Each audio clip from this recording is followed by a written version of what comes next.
Salamat. Gusto mo, samahan kita para makapagpaliwanag agad ako sa asawa mo. Tay, mas mabuti na ako na lang muna makipag-usap sa kanya, ha? Teka, magkukunin pala ako.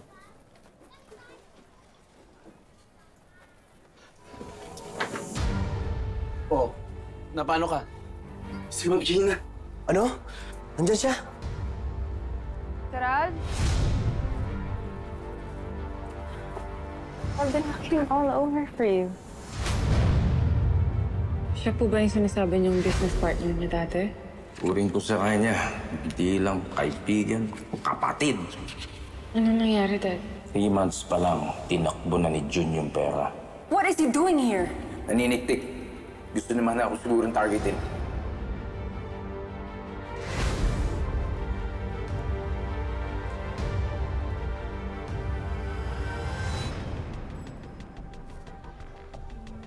I know you.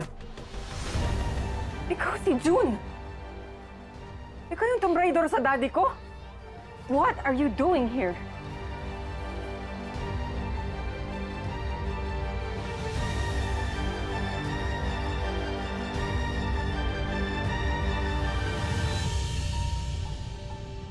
Bakit ka nandito?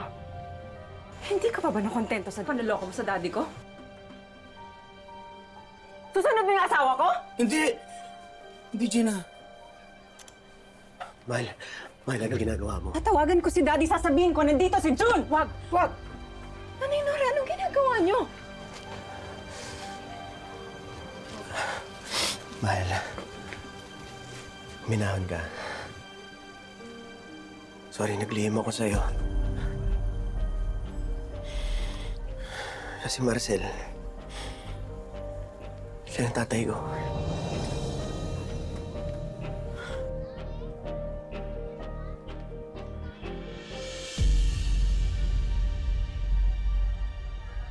Tatay mo? Tatay mo yung nanloko? Nagnakaw at kaaway ng daddy ko?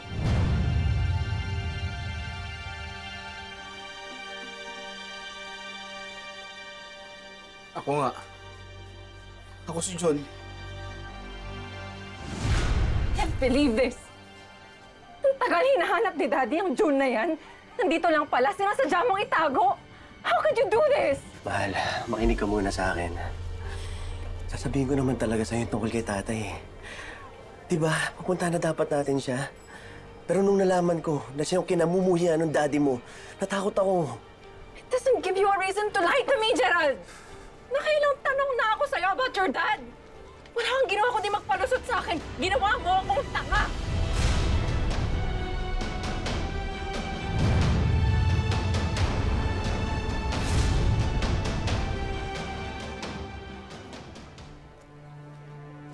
Don't tell me. Oo. Siya yung kapatid ko.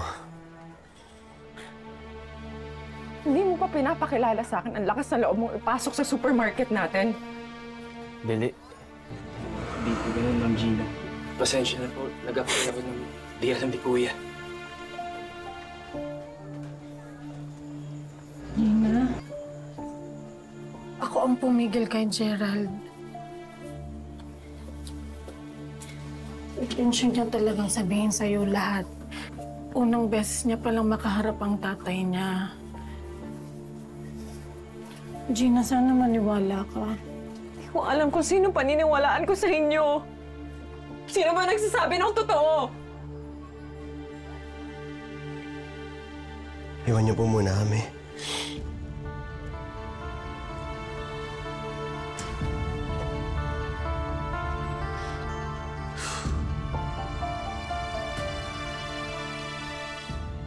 Paano mo nagawa to?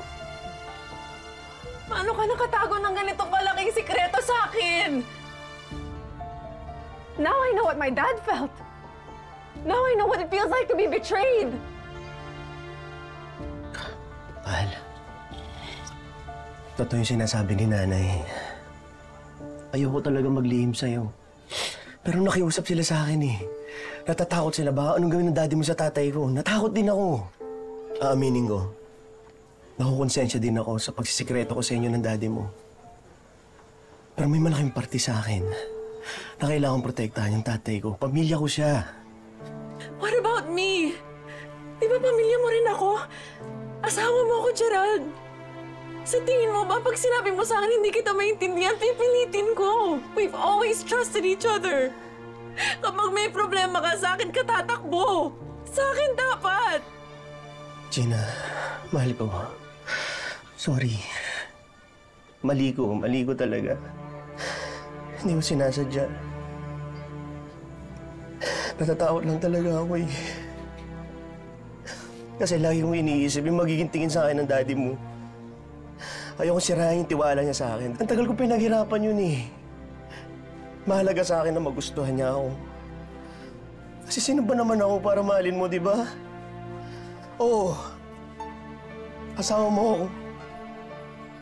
Pero kahit araw-araw kailangan patunayan yun sa tatay mo, yung sarili ko, yun ang gagawin ko. Hindi mo kailangan patunayan sa sarili mo. Hindi pa nga natin tinututo yung kasal natin. Pinaglaban na kita. Ngayon pa ba kita bibitawan? Kahit anong kasalanan ng tatay mo sa daddy ko, hindi magbabago ang nararamdaman ko para sa'yo, Gerald. Mahal kita. And I will choose to love you until the end. Mahal na mahal din kita. Sorry ha. Natakot akong magkamali kasi ayoko mawala ka sa akin, mahal ko. Wala. Malalampasan natin to magkasama. Bilang mag-asawa. Mangako ka lang na hindi ka ulit magtatago ng sikreto sa akin. Handa akong magtiwala sa'yo ulit. Pero kung mahal mo talaga ako, hindi mo nasisirain yun.